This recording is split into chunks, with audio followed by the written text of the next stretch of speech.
বিয়েবাড়ির মেনুতে কী কী ছিল তোমাদেরকে দেখানো হয়নি। তো যাই হোক, এই ভিডিওটা দিতে অনেক দেরি হয়ে গেল।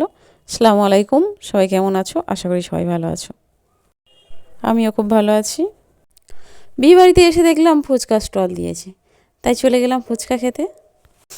বিয়েবাড়িতে ফুচকা খাওয়া মানে অনেকক্ষণ ওয়েট করতে হয়, যেহেতু অনেকজন মিলে খাওয়া হয়।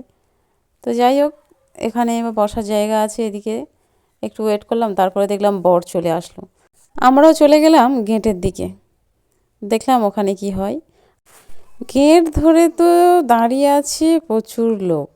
আমি তো সামনের দিকে যেতে কোনো চান্সই পাইনি। তবে একটু দূরে দাঁড়িয়ে যতটুকু ভিডিও করতে পারলাম। এরা সবাই টাকার দাবি করে দাঁড়িয়ে আছে। এগুলো হচ্ছে মেয়ের বোনেরা, মানে বরের শালিকা।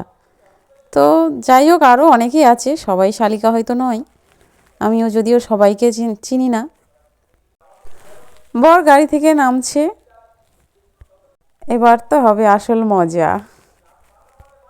বরকে এগিয়ে নিয়ে আসছে মেয়ের একজন ভাই, মানে কনের একজন ভাই, বরের শালাবাবু হয়।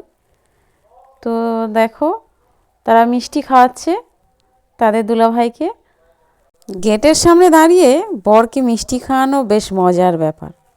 যাই হোক, ওদের তো দাবি ছিল অনেক টাকা, যে এত টাকা না পেলে আমরা তো গেট ছাড়বো না। কিন্তু শেষমেশ তাদেরকে 500 টাকা দিয়ে গেটটা ছাড়তে হয়েছে, কিছু করার নেই।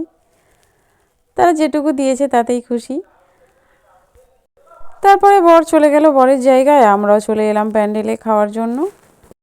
খাওয়ার সিটে বসে যাওয়ার পরে আমাদেরকে দিল একটা ওয়েলকাম ড্রিঙ্কসের বোতল, আর দিল নানপুরি অ্যান্ড তরকারি, কাবলি ছোলার তরকারি দিয়েছে। আর তারপরে আসলো বিরিয়ানি। বিরিয়ানিটা খেতে তো বেশ দুর্দান্ত হয়েছে। আমরা একটা টেবিলে, আমি, আমার যা, আর ছিলাম আমার ননদের মেয়ে মাহিয়া, এই যে দেখো। আর আমার মেয়ে আর আমার বাড়ির লোক তোরা বসেছে অন্য একটা টেবিলে। খাওয়া দাওয়ার শেষ পর্বে ছিল মিষ্টি ও আইসক্রিম। বিয়েবাড়ি মেনুতে এই খাবার ছিল। আর বিয়ে পড়ানো পর্যন্ত আমরা থাকতে পারিনি, সন্ধ্যা হয়ে এসেছে, শীতের সময়, তাই বাড়ি চলে এসেছি। তাই আর এটা হলো বরের বসার জায়গা।